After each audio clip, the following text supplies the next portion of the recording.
Alright, I thought I'd do a video before I release the next calculator I've made. I thought I'd do a video on just how I do wind when I play, because I'm getting so many questions. I'd just like to cover it real quick over this 9 holes or whatever I end up playing here.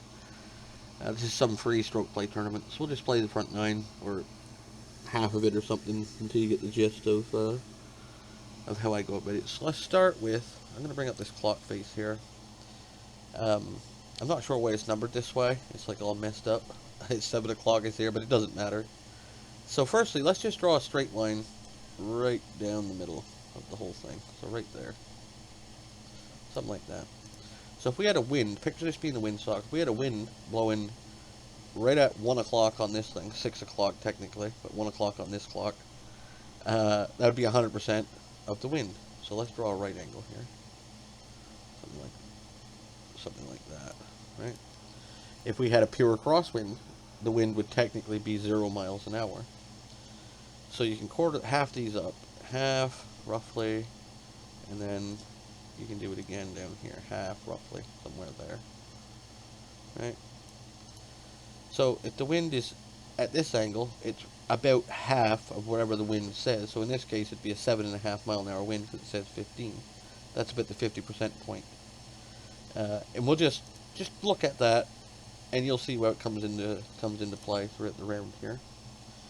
So I'm gonna rip this way left on purpose here, just so we get a weird angle coming into the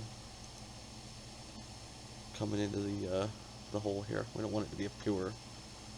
We don't want it to be like pure headwind. Yeah. So that one is kind of tricky to guesstimate what the true headwind is. So the absolute wind in miles per hour is 15. We take the average. 14 to 16 is an average of 15. But this wind is not blowing 15 miles an hour in our face. It's a percentage of the 15. So what percentage is it? So again, we come back to the clock face, and we say, okay, well the wind is about on... You don't have to do this while you play. This is just to illustrate what's going on here. The wind is about on this angle here, roughly. Right? So that is about half of the half, right? If we go back to this, so half is somewhere there. So that should be 25 to 30% of the wind.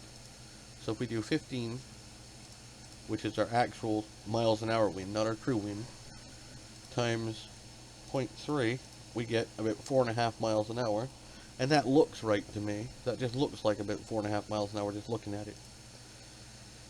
So the next thing we do, once we know what our true headwind is, which I think we do in this case, is we do our calculation. So we take our wind, which is 4.5 miles an hour, and for a headwind, we divide that by 180, and then times it by our distance, times 90. That's how much wind hurt we should get. And you just add that to your distance, and that's the total yardage you got to hit. So just over 92 yards is what we have here. So we'll try and hit it for roughly that, 92 or so.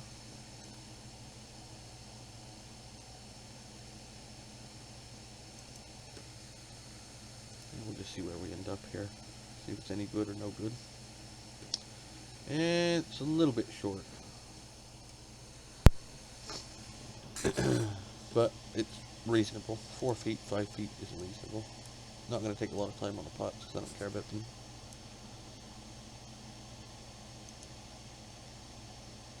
This is all about the wind. Now we maybe should have checked the other camera angles to see if that was actually hurting more than what that one view showed. So hit the drive here and see what we end up with in the fairway. Assuming we hit the fairway. We don't want to get we don't want to count our chickens here. I've been known to miss fairways before.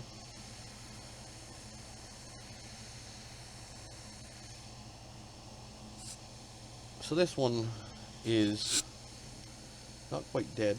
You can see it from this angle. It's not dead. This angle's not dead. So I'd say we'll take a bit one off. We'll call this one 16. So what we do this time is we take our true wind of 16, divide it by the 180 because it's a headwind, times it by our distance of 158, plus our distance of 158, and our total distance is 172, very close to 173. So And this is just going to be, and you just have to know what goes that far, what lands 173, 172. This lands 170 to 171 usually. So we're going to hit this full because we want to land it a little bit short. Yeah, hit it early. Hopefully we played too much wind. Looks like we might have actually. So that should be pretty good on champ greens. That should just trickle down to the hole. And we landed about 3 yards short, exactly what we thought. Lands a bit 170, we had a bit 173. I mean, there's no way that stops, does it? And that's fine, that works out nicely. Good thing we did click it early, actually. I played too much wind there. Didn't even really look at it that hard, just sort of obsessed with conveying the wind calculation and how to judge the true wind, more so than wind aim or putting or anything. I almost missed that. But I would take that shot on that hole every time. So I hope we don't keep getting dead headwinds like this, because they're pretty easy to judge. We want more like the first hole.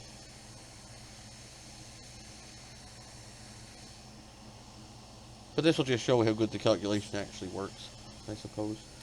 This one you could say is like slightly off, so let's call it 18.5, but you don't have to. We can just go with 19 on this one. It's close enough. And we divide by our 180 again because it's the headwind times our distance of 107 plus our distance of 107 equals 118. So we got to play this about 118. I aim a little bit left because I desperately don't want to go right.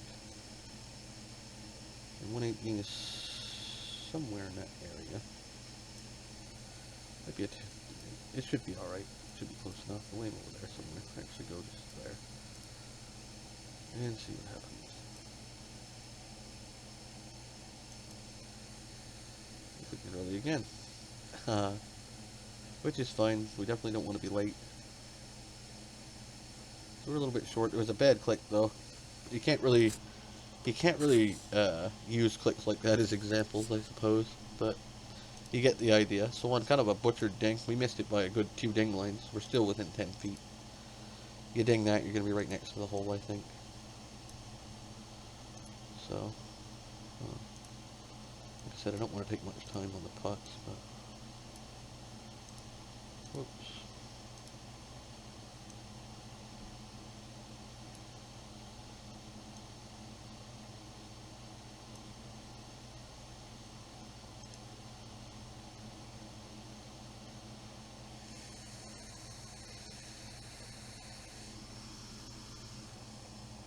Hopefully we get a weird wind here shortly. Well, this one's dead up the ass as well. Sorry if that's offensive, but it's true. Hard to deny it.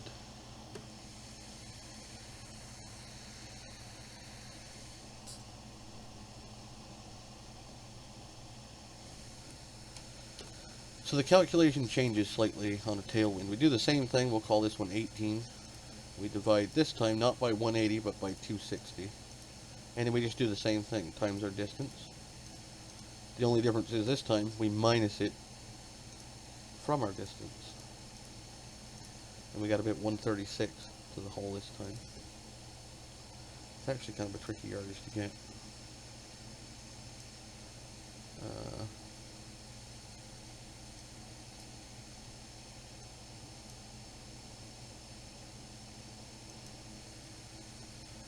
Well, we're probably never going to know unless I ding once in a while one. But you can see the distance is nice, even on the miss that time. The meter's actually quite smooth, there's no excuse really. Maybe I shouldn't have said that, I should have said it's choppy as hell. And I got a good excuse, but I don't. I'm just missing. Which happens. Some days you just can't hit it. Or at least that's the way I am. F-Max doesn't struggle too much with it. He's like the only one I know. And I don't even really know him that well.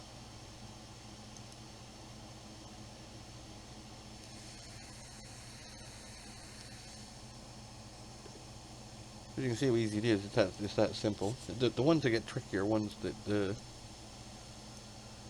where the wind is not, you have to judge the true headwind or true tailwind when it's not that obvious. Those last couple, the first hole was tricky-ish, It'd be easy if you're used to it, but it's not like a, you know, it's not a,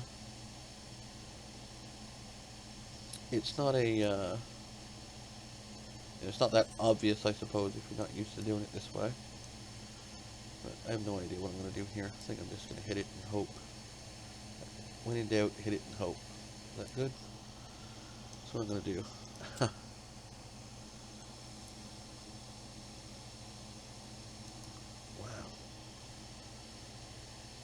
Get that click out of the system with the 3 wood, I guess.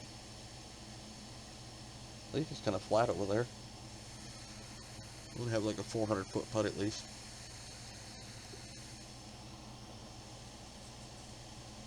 I mean, you can have putts so long on this hole, you almost are afraid of losing a ball. There might be hazards in the way. Pretty crazy putt to read, this one. So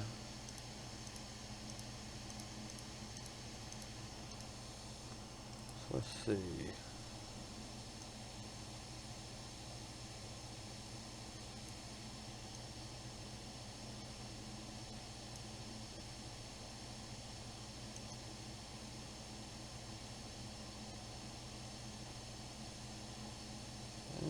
Give it a chance.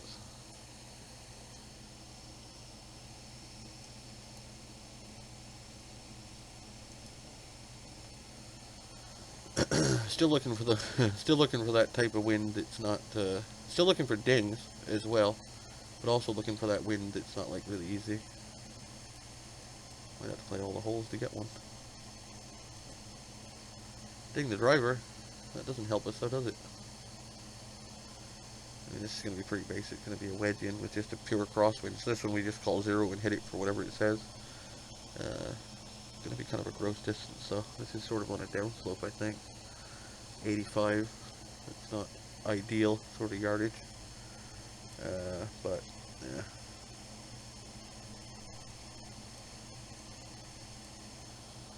yeah. 85. I'm going to go with somewhere there. We got delayed severely, but it didn't hurt us, so that's cool. I don't mind a hair late in that scenario, because I did play slightly less mills for a late click, but not that late. That was a bit extreme, but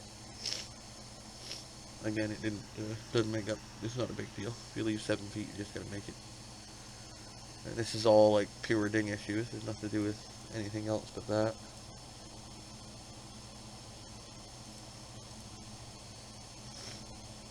Been up a long time. Maybe that's what it is. We'll use that as an excuse. Been up too long. This one's going to be a good one. This one's a little bit tricky to figure out. Actually, no, it's not. So to figure this one out, something you can do is, just in your mind, envision this line and say, okay, 1 mile an hour is there, 2 miles an hour off is there, or even a better way of doing it, you could say, you could draw them this way. You say, okay, there, and then here, or so, and then just keep going. Or on this side, same thing, whatever, right? And just count them. Be like, okay, how many is this off from 19? So 18 would be just a hair off center here. I mean, the 1 is like a straight line. It'd be like right in your face. Is this the 1 in the 18 would be right in your face, right? That's about, I would say 2 or 3. I would say 3. So that could be a 17 wind, I would say. That's what I would call it. So we'd do 17 divided by our 180 for the headwind times our distance plus our distance. So we got around 98 yards or so.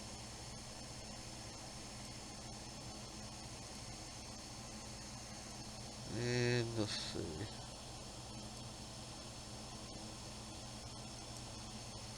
I finally got that, at least a ding.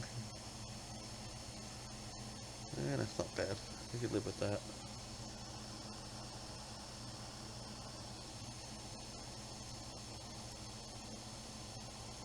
Hitting the ding helps. That's also another good tip. If you're a high ding percentage hitter, then this will certainly help you. This one's obviously pretty easy as well. Times are 207 plus 207 T23 minus our elevation for about 1.5. So I think we just got a 3-iron full backspin here. Full power should be decent. We don't care if we go a little long, we just don't want to be way short.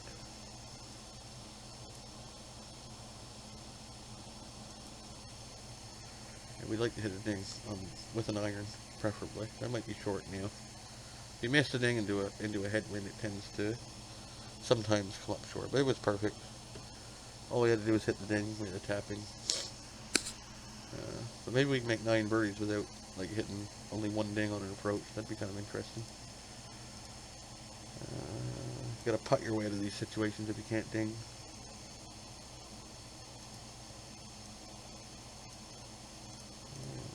Reset. And we'll probably go there, I would say. So 11. Hit this relatively soft.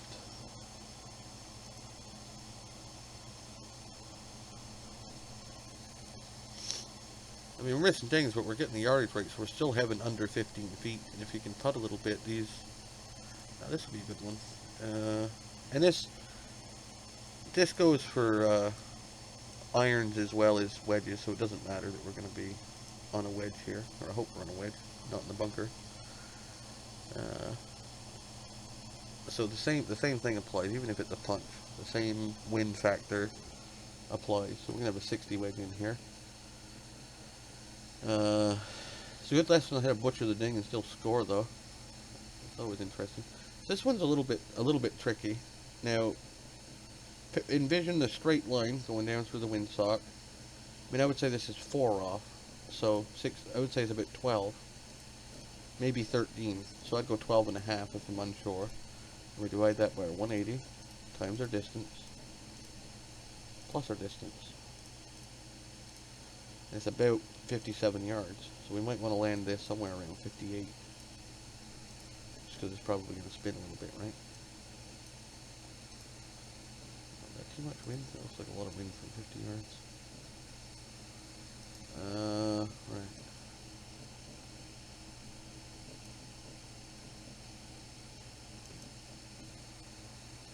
Praise the Lord. We got one.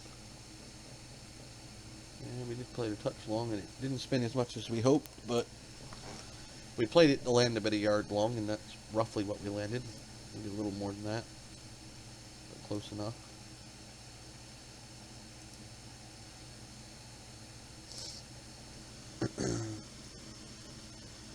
We got a lot of favorable winds there, but still came in with 9 birdies after butchering almost every ding. I think we hit 2 dings or 3 dings with the wedges, and that was that was just about it. That was kind of fail. I'm kind of disappointed the winds weren't a little bit more tricky. Let's play this one. We'll do this one as well, just because that one wasn't a very good example. There was just too many dead straight headwinds that are easy to judge. So we'll try another one here. A bracket. Looks like it's heavy wind as well, so that's cool. Alright. So this drive we're just going to try and put it in the fairway, hopefully.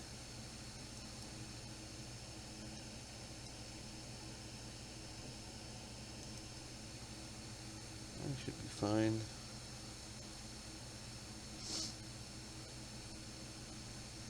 A 139, and this one is probably 14, we'll call it, because it is offset a little bit.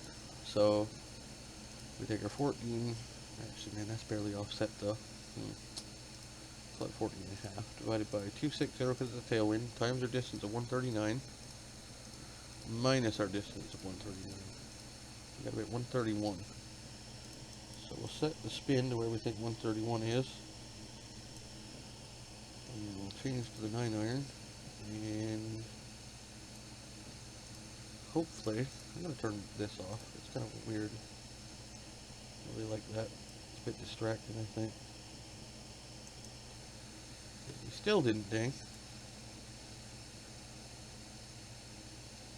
our distance was bang on.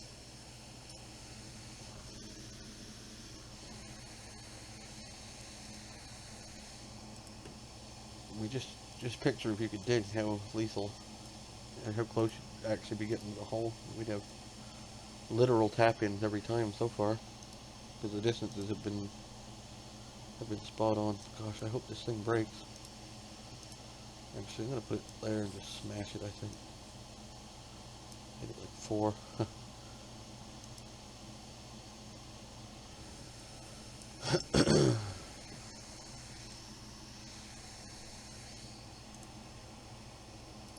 And we get a side wind. Man, we're just not getting any interesting winds to.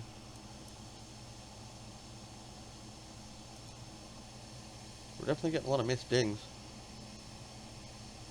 So this definitely isn't a ding lesson. These ones are tough. This is like, maybe this is helping, maybe it's not going to. These are like my least favorite winds in the whole game, right here. Because they're just so hard. I mean, clearly it's helping. Just a little bit. So 15. Maybe it's that much. Maybe it's around 3. Maybe it's 20%. I'd say it's about 3. So we do 3 divided by 260 for tailwind times our distance 118 minus our distance of 118. So we'll play it about what it says. About because we'll just say it cancels out the elevation. We'll play it about 118 or so. Pitching wedge out. Measure for the wind.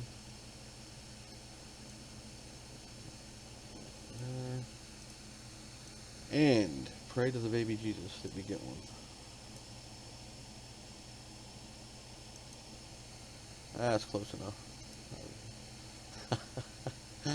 It was one of our best clicks and it was terrible. Again, you can see the distance is fine, but our line our line is not good, as per.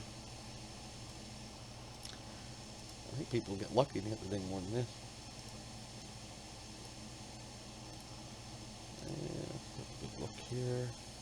Oh, it's barely moving from.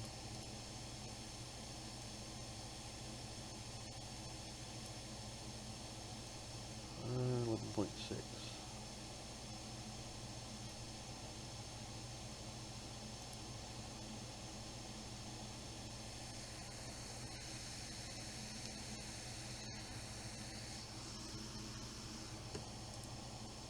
And this will be a nice one.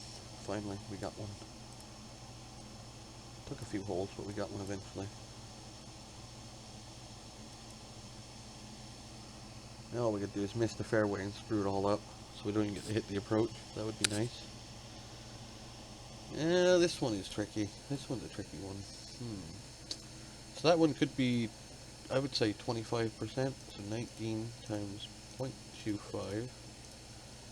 That looks about right to me. We divide that by 180 because it's a headwind, times our distance of 154.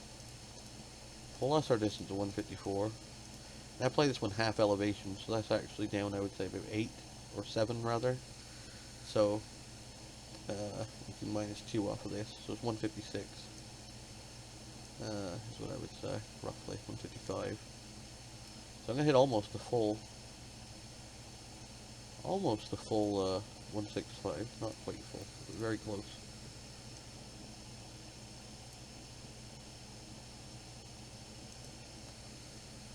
And missed it again.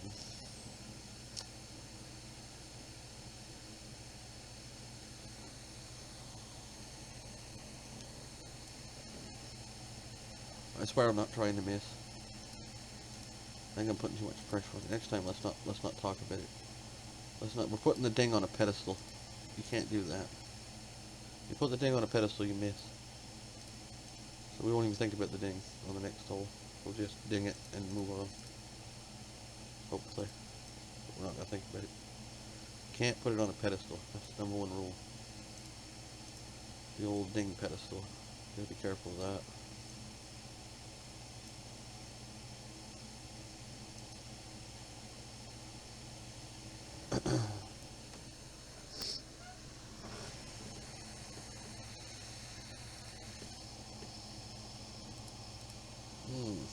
This one I think is clearly 17.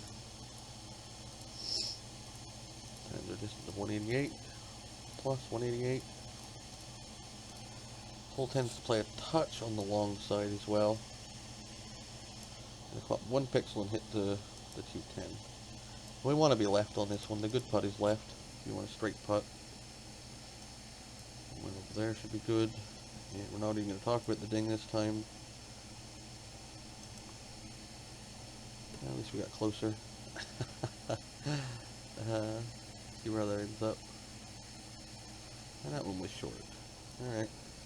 That, when you're hitting the long irons, you're going to get vemmed sometimes by like up to even 6 yards. So this one is 12 feet. With a 4-iron, that's perfectly reasonable. That's within a reasonable range with a 4-iron, believe it or not. A lot of people say, oh, you know, I can't trust the calculation because that one was so far, you know what I mean? But I mean, I missed the ding for one, and you're not going to, like I said, you're not going to drop the ball within 3 feet of the hole just because you got a good calculation and you can ding. It doesn't even matter. So, it's a perfectly normal deviation, especially for a miss with a club of this length. 12 feet is actually somewhat of a reasonable result, even though it's terrible this time. It's not as bad as people think it is. Like, oh, I fucked that up, or I got screwed over big time. It's actually not even a big deviation. It's somewhat normal, I would say. So, this is not the easiest putt I've ever looked at.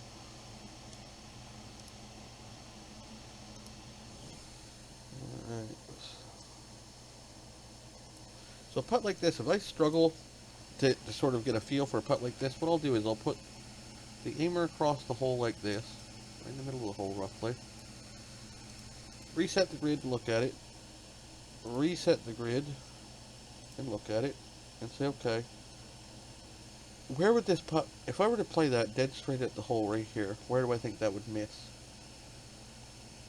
I think it would probably end up rolling somewhere down there. So now that gives us a starting point for somewhere here. We know we're roughly in a spot where it should at least be close right there. So then I like double check. Okay. I mean, I would be fairly happy there, I think.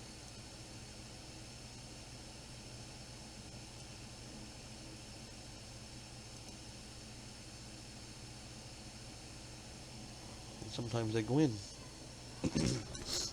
It helps to be able to putt your way out of messes like that if you can. But that's just something I do on putt sometimes if I'm struggling to get a starting point. I always hit the drive with topspin as well, and it just kicks to the left when it lands. You don't have to worry about any trees or anything.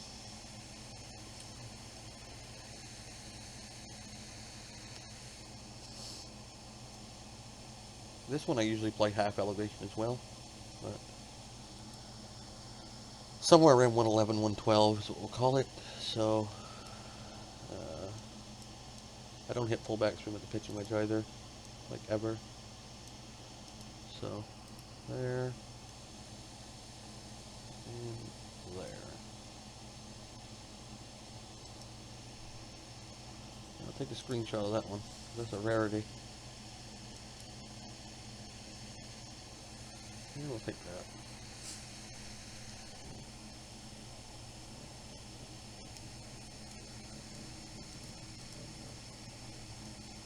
These putts can bite you in the ass if you're not careful. I've took these for granted so many times and just missed them low, missed them high, hit them too hard, not hard enough. I've missed them every way you can imagine, so I like to have a good look at them. Sometimes I still miss them, even having a good look at them, but I find I miss them less often than I do. I do have a good look.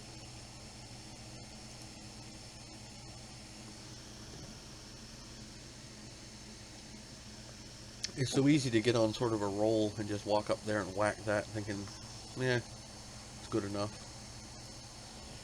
So this one, again, if we go back to this little thing here, you know, this a dead headwind and then 1, the 2, we already went over that. This one is like 2 or 3.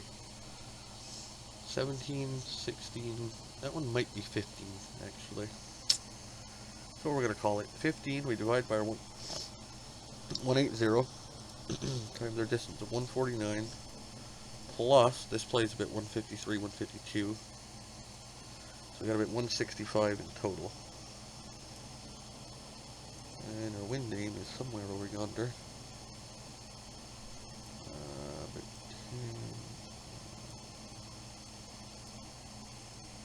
Does it look good? It looks fine, I think. Oh. Gotta turn the hard putt to the left if you're way left. And again, the distance is bang on. So if you know what the clubs go, and you can gauge the true headwind, and actually ding, unlike some people in this video, you'll be getting close to the hole somewhat consistently. Especially if you can ding. Or click like that last one. That last click wasn't too bad. If you click on the right side of the wind at a reasonable frequency, and not have like big butchers like I tend to have sometimes, then you'll be alright. 295. Huh. I don't know. Let's just do this. I was kind of fearful that click might come. That's why I hit the 3-wood, hoping it wouldn't go through. Yeah, just in case if I hit driver, that was going to be in the bushes somewhere over here. Probably out of bounds for all I know. This is actually a bit of a tricky wind to get right. I'm going to hit this with some top, I think. Actually, I might not need to. I might be able to go on the edge of the trees. Actually, no. I'm going to do this. The wind should turn it just a little bit. It should just bounce out.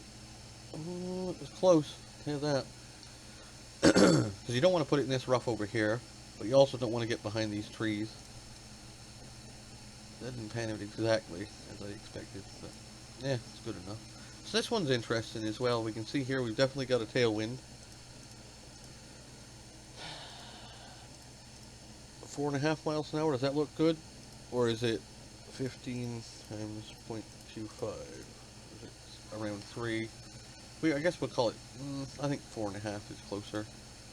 So 4.5 divided by 260 for the tailwind times our distance of 129 equals minus 129 divided by 129. So that's how far this actually lands. So I'm at 98%. 98%, 98% 99 full backswing should be in the neighborhood.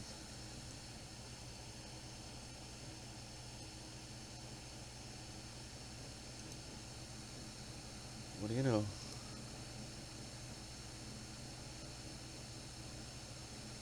Eh, 127. I didn't play the elevation because this hole sometimes plays short, but in 7 feet, that's well within the normal deviation of this club, I believe. So, like I say, it's not going to drop next to the hole every time. You're going to get some variance in your landing yardages. We could hit the same shot again and end up back here somewhere. You know, like here, or here, or here, or here. Could be anywhere like that. You just have to be able to make these putts. You can't stress that enough. Watch any of S-Mag, watch any of Young 46, watch any of his videos, any of F-Mag's videos. They putt really good, really well. So I mean, they're not sticking the ball 2 inches from the hole every time. They're making some putts.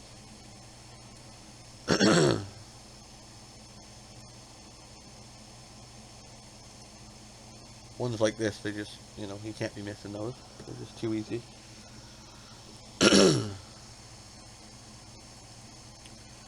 They can be missed. I don't want to make it sound like I never miss them, because I do. But if you want to score, I should say, you can't be missing those. On a good day, you wouldn't miss any of those. This hole, let's see. Hopefully we just land on like a perfect yardage, and we can just land it like on the first 2 yards of the green or something. That'd be ideal, wouldn't it? Let's calculate right to the hole first. Let's see what happens here. We're up 31 feet, so that's interesting. And we'll call this about 2, so 715. 260 times 189 minus 189. So we got about 178, 188 to the hole with the elevation and everything. So let's just go for it. What's the worst that can happen?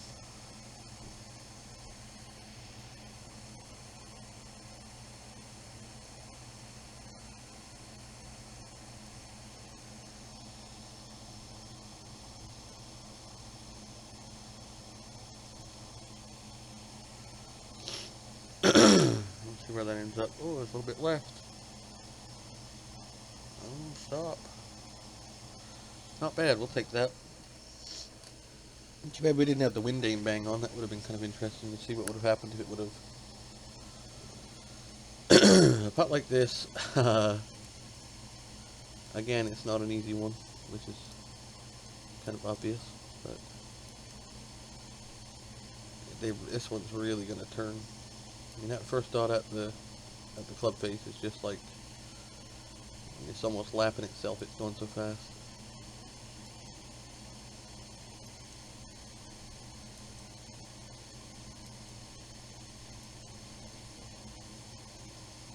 It is downhill, so.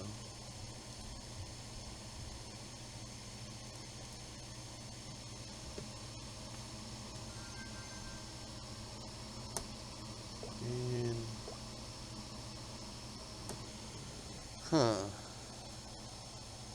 I think that's low still. I believe that's gonna miss like here, probably. Go up to about there.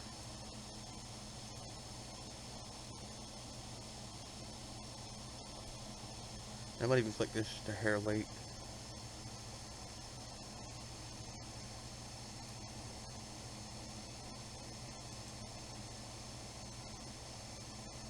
And we got it. It's not an easy one, that one is really, really missable. Oh boy, it's not really looking forward to this drive. I'm gonna hit 3-wood, I think. Should I? Maybe I shouldn't. 3-wood's not that forgiving. Maybe I should just take a shit ton off the driver here. I think that's what I'll do. We'll just take a bunch off the driver.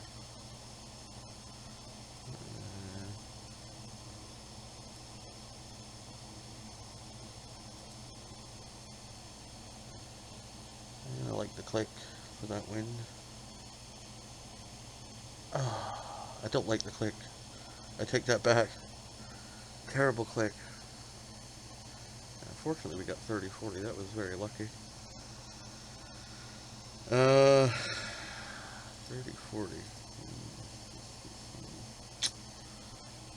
Well, now. What do we have firstly? Let's calculate and see. If the wind from the rough changes, we can talk about that at another time. 18, 17, 16. I think that's 15. 260 for the tailwind times our distance of 56. Minus 56. So we've got about 52 plus the elevation. So we got almost 53 plus the elevation. So 22. 5 plus, we'll call it 53. So we got about 58 yards in total. I had to refer to my trusty. That's interesting. This should be good actually. I think just a full backspin, full power, rumple. Full power should be handy, I think. We'll see. That's what we're going to hit.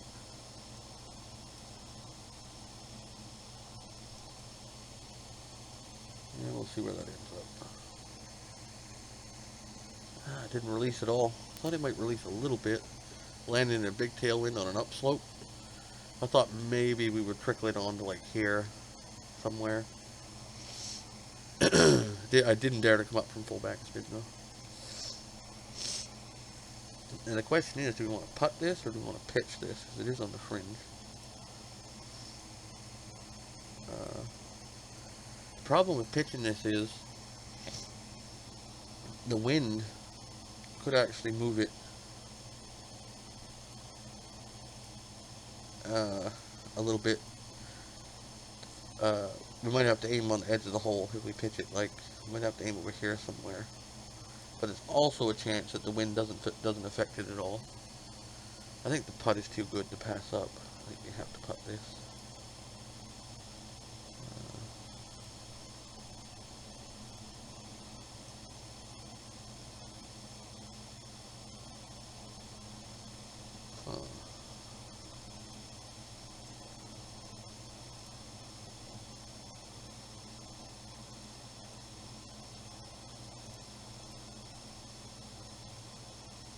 Alright.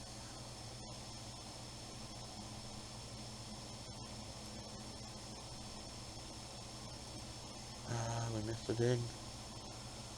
Oh, no. That cost us the putt. Oh. That was kind of a sad finish. Should have had a somewhat routine -10 there, but just had to ding that putt and it was in, I think. But anyway, that's how I play the wind. There's not much more I can share about it than that.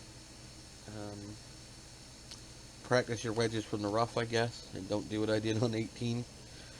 I had that playing.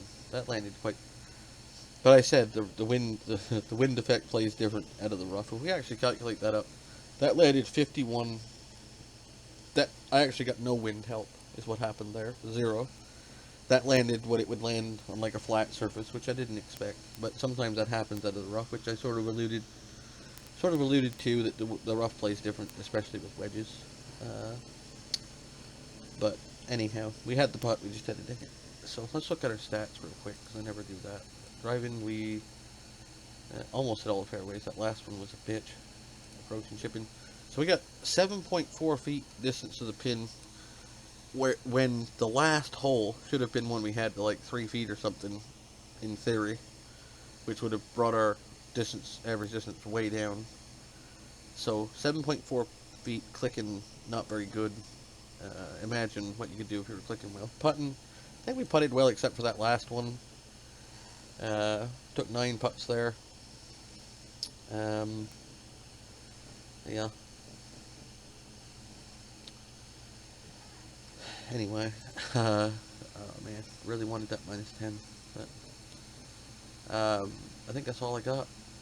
So, good luck if you try it. If you have any problems, go ahead and message me, and I'll try and answer some questions, as long as I don't get too many. All right, see you later.